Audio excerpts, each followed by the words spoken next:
नमस्कार साथियों। तो आज है 6 जुलाई 2026।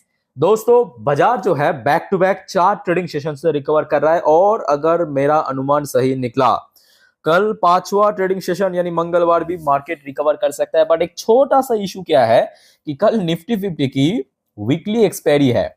ये एक छोटा सा इशू, अदरवाइज मैं कहूंगा जितने भी अपडेट मैं आपको देने वाला हूं ना आगे, आपका दिल मन सब खुश हो जाएगा। चलिए शुरुआत करते हैं, ज्यादा बातें ना करके। बस एक छोटा सा रिक्वेस्ट, वीडियो को बिना स्किप के पूरा अंत तक जरूर देखना और खास करके आखिरी जो 3-4 मिनट पर हम चर्चा करेंगे मार्केट के बारे में, उस पार्ट को कतई मिस मत करना। ओके, अच्छा आइए सबसे पहले चेकआउट करते हैं कि आज हमारे मार्केट एनालिस्ट दोस्त ने क्या कहा।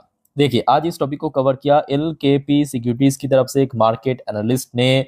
अब क्योंकि market back to back recover कर रहा है तो अभी उम्मीद काफी बढ़ चुका है और इसी बढ़ते हुए उम्मीद के साथ इन भाई साहब ने कह दिया, क्योंकि आज 24,300 350 के ऊपर फुल डे स्टेबल था, 24,300 का ऐसे सपोर्ट पॉइंट और अपर साइड में 24,800। क्या लगता है दोस्तों, कल पहुंच सकता है 24,800 के नजदीक या इसके आसपास भी? कमेंट करके जरा बताना। देखिए, इम्पॉसिबल तो बात नहीं है कुछ भी, शेयर मार्केट में इम्पॉसिबल कुछ भी नहीं है, पर थोड़ा टफ है। कल मैं कहूंगा अगर 24,500 भी क्रॉस कर गया तो बहुत बड़ी बात है। ऑनेस्टली कर रहा हूं, कल अगर बहुत ज्यादा जरूरत नहीं है, कल एक्सपायरी है ना, अगर 24,500 भी क्रॉस करके क्लोजिंग दिया तो भी मैं कहूंगा इनफ इनफ। अच्छा, by the way, same topic को देखिए कवर किया मनी कंट्रोल की तरफ से दूसरे एक और एनालिस्ट ने बाजार के बारे में अपना एक विचार रखा, टेक्निकल व्यू। देखिए, निफ्टी रिक्लेम 200 डेज EMA, 200 दिन की एक्सपोनेंशियल मूविंग एवरेज को निफ्टी रिक्लेम कर लिया फाइनली।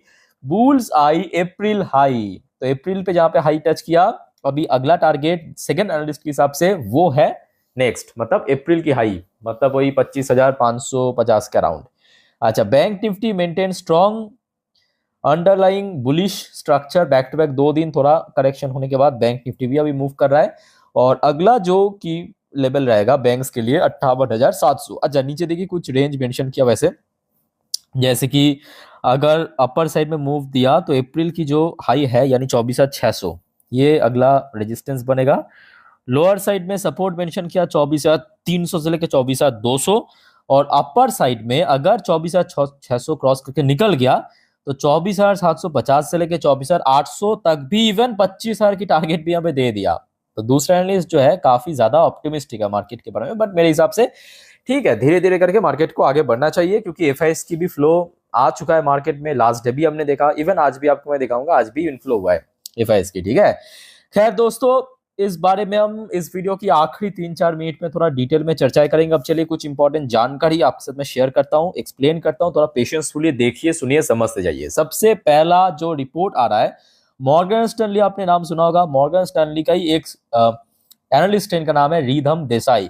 तो रिधम देसाई जी का कहना यह है कि 25% चांस ऑफ सेंसेक्स, मतलब BSE Sensex hitting 1 lakh in next 1 year. दोस्तों, क्या लगता है आपको, पॉसिबल है या नहीं? देखिए, शेयर मार्केट है तो यहाँ पे कुछ भी इम्पॉसिबल नहीं है, सिंपल बात है। इट्स डिपेंड ऑन सिचुएशन, है कि नहीं? बताइए, अगर सिचुएशन बढ़िया रहा, सब कुछ स्टेबल रहा, आराम से पहुंच जाएगा। अगर सिचुएशन ही अगेंस्ट में रहा तब तो छोड़ ही दीजिए। अच्छा, नेक्स्ट दोस्तों, एक और गुड न्यूज क्या है पता है? जो IMD की तरफ से बार बार इसके पहले फोरकास्ट आ रहा था कि भारत में एल नीनो की वजह से बारिश कम होगा, बट दोस्तों फाइनली देखा गया कि monsoon deliver good news. India record 11% surplus rain in first week in July. जुलाई की पहले हफ्तों पे 11% के आसपास हमें इंक्रीज देखने को मिला बारिश की। ठीक है, और ये अपने आप में बहुत अच्छी बात है। क्यों पता है? सिर्फ बारिश होना अच्छी बात नहीं है, बारिश होने के कारण क्या होगा, भारत में एग्रीकल्चर जो सेक्टर है वो तेजी से ग्रो करेगा, क्योंकि ये एग्रीकल्चर जो है टोटली डिपेंड करता है बारिश, मानसून के ऊपर, मानसून सेशन के ऊपर। ठीक है, और दोस्तों इतना आप जान लीजिए, भारत जो है एक बहुत बड़ा एग्रीकल्चरल देश है। भारत जो है बाकी जो यूरोपियन देश या मिडिल ईस्टर्न देश या अमेरिका, इसको बहुत सारा एग्रीकल्चरल प्रोडक्ट, चाहे गेहूं बात करे, अलग अलग प्रकार की मसाला बात करे, चाय, कॉफी, ये सब एक्सपोर्ट करते हैं, बहुत बड़ा एक्सपोर्टर है। चीनी हो गया, आपके बासमती राइस हो गया, जिस वजह से भारत की जो बारिश है वो अगर ठीक ठाक रहा या थोड़ा सा ज्यादा भी रहा कोई दिक्कत नहीं। हाँ, बहुत ज्यादा भी एक्सट्रीम भी कोई भी चीज अच्छा बात नहीं है और कम भी अच्छी बात नहीं है, हमेशा बैलेंस मैटर करता है ना। अच्छा दोस्तों, वैसे आप लोगों ने नोटिस किया होगा कि आज डिफेंस सेक्टर की कुछ शेयर्स, सारे तो नहीं कहूंगा बट कुछ शेयर्स बहुत अच्छा मूवमेंट दिया। तो उसके पीछे रीजन वही था जो आपको मैं लास्ट डे भी इन्फॉर्म किया था, परसों भी इन्फॉर्म किया था, याद है कि डिफेंस एक्विजिशन काउंसिल द्वारा जो अप्रूवल दे दिया है 52,000 करोड़ की डिफेंस डील की, मतलब प्रोक्योरमेंट की। सो आगे भी मूव कर सकता है, बट हाँ बहुत सारे शेयर जो कि जैसे कि एचएल आज ब्रेकआउट दे दे रह गया, 4.5 के जस्ट नीचे क्लोजिंग दिया। बेल ऑलमोस्ट ब्रेकआउट की कगार में आ चुका है। पारस डिफेंस की बात करें, जेनटेक की बात करें, खास करके जितने भी company drone and anti drone system बनाते हैं उसमें आज एक बहुत अच्छा मूवमेंट देखने को मिला है। अच्छा नेक्स्ट देखिए, नोमुरा की तरफ से रिसेंटली जो सरकार की तरफ से एक डिसीजन लिया गया है उस चीज को पॉइंट आउट करते हुए अपने एक स्टेटमेंट दिया कि Chinese firm exemption poses limited threat to Indian power equipment maker. दोस्तों आपको पता होगा शुक्रवार दिन की जिस वजह से बड़े एनर्जी, प्रीमियर एनर्जी, ऐसे बहुत सारे कंपनी की भेल फेल सब 5-6% गिर गया था, क्योंकि सरकार ने ऐसे 4 चाइनीज कंपनी को अलाउ कर दिया है कि वो फ्यूचर में जितने भी पावर सेक्टर्स, मतलब पावर इक्विपमेंट की जो ट्रेडिंग मतलब टेंडर है उसमें बिडिंग कर सकते हैं। ठीक है, तो नमूरा ने कहा वो चांस बहुत ही कम है कि ये भारत की पावर इक्विपमेंट मेकर्स के लिए एक थ्रेट की। ठीक है, लेट्स सी क्या होता है आगे। अच्छा वैसे दोस्तों, कोटक ने कहा कि देखिए Q1 की रिजल्ट तो आना शुरू हो जाएगा इसी हफ्ते से। तो एफएमसी सेक्टर में खास करके मैरिको हो गया, नेस्ले हो गया, या टाइटन को भी ले सकते हो कंज्यूमर सेक्टर में। ये एक बहुत अच्छा इस बार परफॉर्मेंस दे सकता है, मतलब ये कुछ कंपनी की परफॉर्मेंस बहुत अच्छा हो सकता है। बट हाँ आईटीसी जुबिलेंट फूड की थोड़ा सा लैग कर सकता है। ठीक है, अच्छा अच्छा होने की जब बात हो ही रहा है, आज रात को टाइटन की Q1 की रिपोर्ट आ चुका है, Q1 की, और लिटरली मतलब तोड़ दिया। 41% की ग्रोथ ज्वेलरी वॉचेस सेक्टर में, समझ पा रहे हो, ये कंपनी की सबसे मतलब प्राइम रेवेन्यू सोर्स आप कह सकते हो। ज्वेलरी सेक्टर, वॉच हो गया, इसमें जबरदस्त इस बार सेल्स हुआ है, जबरदस्त सेल्स, 41% की ग्रोथ, मतलब समझ पा रहे हो, मतलब टाइटन जैसे बड़े कंपनी के लिए बहुत बड़ी बात है। और साथ में जो स्टोर काउंट है वो बढ़ के 3,680 पे पहुंच चुका है, मतलब पैन इंडिया पे। ठीक है, इस बार मतलब सिंगल क्वार्टर पे ही 77 स्टोर एक्स्ट्रा ऐड किया है कंपनी। तो बहुत तेजी से ग्रो कर रहा है, बहुत अच्छे से ग्रो कर रहा है। अब आशा रखता हूँ कि कल अगर सब कुछ सही रहा कि टाइटन की शेयर तो कल चल जाएगा, आराम से चलना चाहिए अगर मार्केट सही रहा तो, जिसका चांस फिलहाल काफी ज्यादा लग रहा है। अच्छा एनएससी आईपीओ के ऊपर भी एक बहुत बड़ी update, NSE eyes September launch for $3 billion IPO, marketing likely to begin next week. Okay, so company दोस्तों, मतलब एनएससी जो है नेशनल स्टॉक एक्सचेंज, बहुत जल्दी आईपीओ लॉन्च करेगा। एक टेंटेटिव डेट मेंशन किया है अराउंड सितंबर के आसपास। ठीक है, वैल्यूएशन लगभग $3 बिलियन के आसपास हो सकता है। अच्छा नेक्स्ट दोस्तों आ जाइए, आज यूएस की सर्विस सेक्टर की जो पीएमआई डेटा वो आउट हुआ है। ठीक है, और देखा गया कि जून पे थोड़ा सा हमें ड्रॉप देखने को मिला, मतलब नंबर वाइज बात करें मई पे था 54.5 जो कि जून पे 54 आया है, मतलब थोड़ा सा गिरा है। अब ये मैं कहूँगा कोई बहुत बड़ी सोचने वाली बात नहीं, क्योंकि भारत का भी गिरा है, सो यूएस का भी गिरा है, मोस्टली देशों की थोड़ा गिरा है। अच्छा दोस्तों, जैसे कि आपको पता होगा, आपको मैं परसों इन्फॉर्म किया था मोदी जी की अगले 4 दिन पे टोटल 3 देश की विजिट्स है, एक इंडोनेशिया, दूसरा ऑस्ट्रेलिया, एक और तीसरा कोई देश है। तो इंडोनेशिया वाला अपडेट आपको मैं लास्ट डे दे चुका हूँ। ठीक, सो आज देखिए इंडिया और ऑस्ट्रेलिया के बीच यूरेनियम मतलब जिससे एनरिचमेंट करने के बाद परमाणु बम बनते हैं, ठीक है, वही यूरेनियम सप्लाई के ऊपर डील लॉक्ड हो चुका है, सील हो चुका है। ठीक है, ड्यूरिंग पीएम मोदी विजिट। चलो बहुत बढ़िया। अच्छा उसके बाद दोस्तों आ जाइए, एक मार्केट एनालिस्ट की तरफ से कहा गया कि देखिए बाई ऑन डिप स्ट्रेटजी, अभी जो सिचुएशन है buy on dip strategy best है। निफ्टी के लिए, मतलब अगले हफ्ते के लिए टारगेट दिया है, इसी हफ्ते के लिए 24,450 से लेके 24,800। लेट्स सी क्या होता है, आशा रखता हूँ अगर सब कुछ सही रहा तो डेफिनेटली पहुंच सकता है। अच्छा दोस्तों आगे बढ़ते हैं अगले टॉपिक पे। मूड मतलब एक तरफ डॉ जोन्स थोड़ा सा ऊपर नीच चल रहा है, बट बहुत खराब स्थिति नहीं है। हाँ ये फैक्ट है, ऊपर नीच कर रहा है, जैसे कि आप देख सकते हो लगभग 1:15 बजे की अपडेट है, थोड़ा ऊपर नीच कर रहा है, बट खराब स्थिति नहीं है। दूसरी तरफ नैस्डैक तो स्काई रॉकेट बन चुका है, 1.30% ऊपर चल रहा है। ठीक है, और बहुत जल्दी ये लाइफ टाइम हाई के आसपास भी पहुंच जाएगा। अच्छा, ऑयल प्राइस में गिरावट होना ये एक बहुत बड़ी एक्स फैक्टर है, जो आपको मैं इसके पहले भी कहा था। ऑयल प्राइस में सुबह जहां पे चल रहा था अराउंड 72 के जस्ट ऊपर, अभी आप देख सकते हो 72 के नीचे चल रहा है। एकदम रियल टाइम डेटा मैं आपको दे रहा हूँ।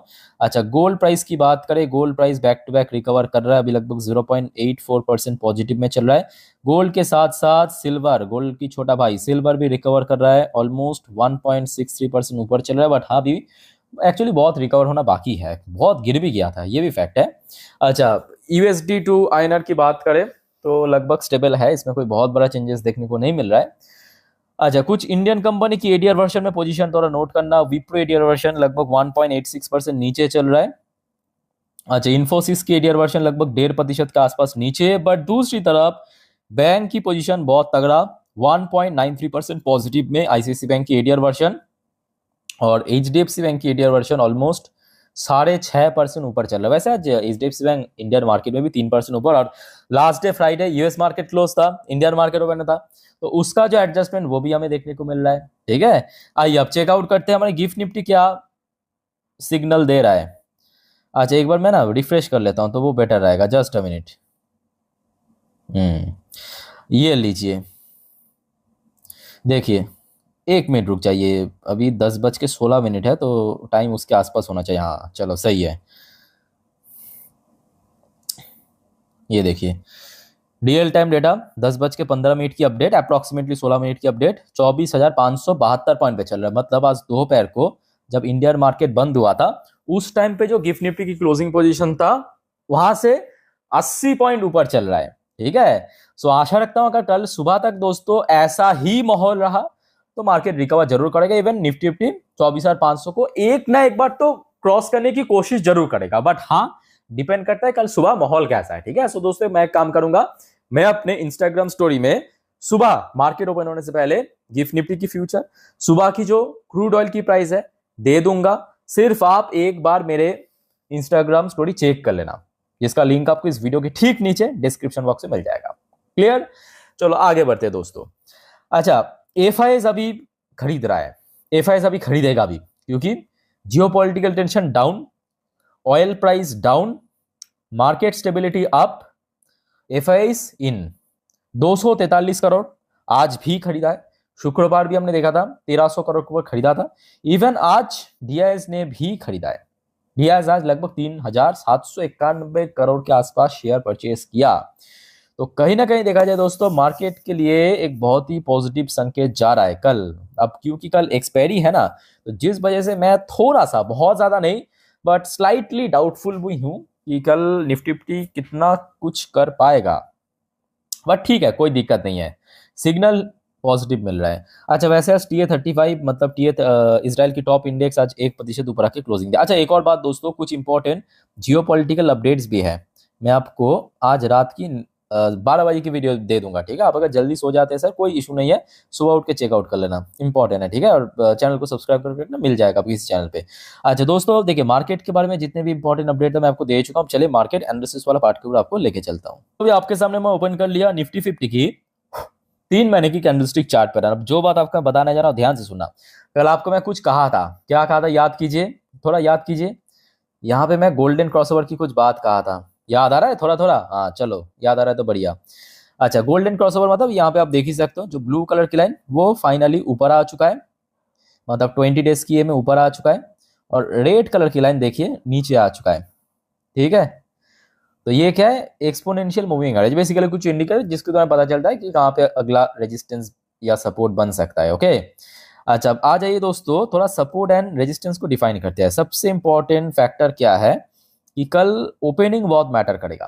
पता है, कल ओपनिंग अगर 24,500 प्लस में हो गया बाई चांस, तो दोस्तों कल बहुत तगड़ा चांस है कि मार्केट अपसाइड मूव करने का। मेरे बात को ध्यान से सुनना, मैं कंडीशन वाइज कह रहा हूं आपको। ठीक है, अगर 24,500 प्लस में निफ्टी ओपन दे दिया तो बहुत तगड़ा चांस है कि मार्केट अपसाइड मूव दे सकता है, और बहुत तगड़ा अपसाइड मूव दे सकता है। ठीक है, इन केस अगर 24,500 के नीचे ओपन हुआ तो 24,500 बनेगा एक बहुत important resistance point.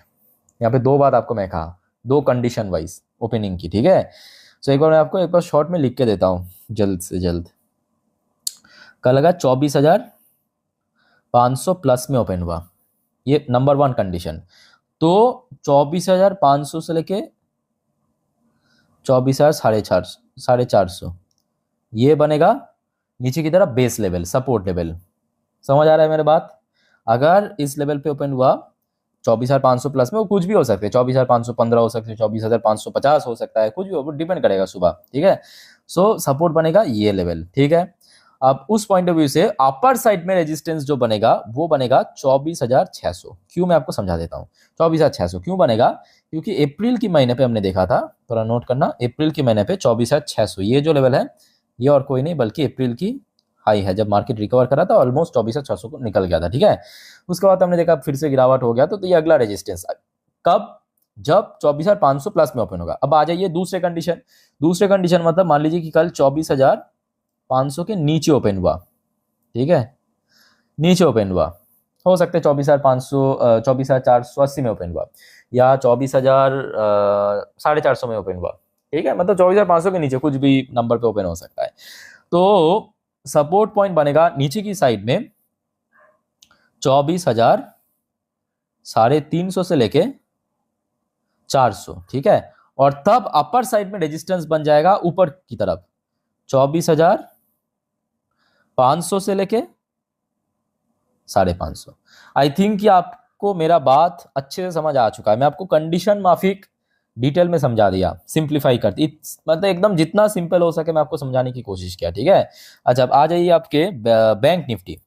Bank Nifty की रोल भी कल काफी वाइटल है, क्योंकि बैंक भी आज एक बहुत अच्छी लेवल पे क्लोजिंग दिया है वैसे, ठीक है। बैंक के लिए इमीडिएटली 58,000 को होल्ड करना तो जरूरी है, आज फुल डे किया भी, बट अपर साइड में अगर आप देखेंगे बैंक निफ्टी 58,500 पे, जो लास्ट वीक सोमवार भी हडल फेस किया था, आज भी एग्जैक्टली सेम लेवल पे हडल फेस किया है, ठीक है। तो बैंक्स के लिए 58,500 इंपॉर्टेंट है, उसके बाद 59,000, और नीचे की तरफ 58,000 क्रूशल लेवल सबसे। और इनकेस अगर गिरावट हो गया, मेरे हिसाब से बहुत ज़्यादा डीप करेक्शन होने का चांस बहुत कम है, और फिर भी क्योंकि बैंक है तो रेंज थोड़ा सा हम ज़्यादा लेके चलेंगे, रफली 57,000, थोड़ा डीप सपोर्ट लेवल लेके चलिए, ठीक है। सो दोस्तों, मैं आपको निफ्टी 50 बैंक निफ्टी जितना अच्छे से सिंपल तरीके से समझा सकता हूँ समझा दिया। फिर भी आपका कोई कन्फ्यूजन्स या डाउट्स है, जरूर आप मुझे कमेंट करके बताइए। अच्छा दोस्तों, एक और बात याद रखना, वैसे तो मार्केट अभी थोड़ा सा वोलेटाइल है क्योंकि टोटल रिकवरी नहीं हुआ, ऊपर से कल एक्सपायरी है। सो गलती से भी दोस्तों एफएन और ट्रेडिंग फेडिंग के चक्कर में मत पड़ना, ठीक है। लोग आमतौर पे पैसा गवाते हैं बहुत ज़्यादा। नॉर्मली आप वीडियो देखिए, सुनिए, सीखिए। अगर कोई दिक्कत है कमेंट करके बताइए, और दोस्तों चैनल को सब्सक्राइब करना मत भूलना, ओके। तो मिलते हैं नेक्स्ट वीडियो में, टेक केयर, बाय बाय, जय हिंद।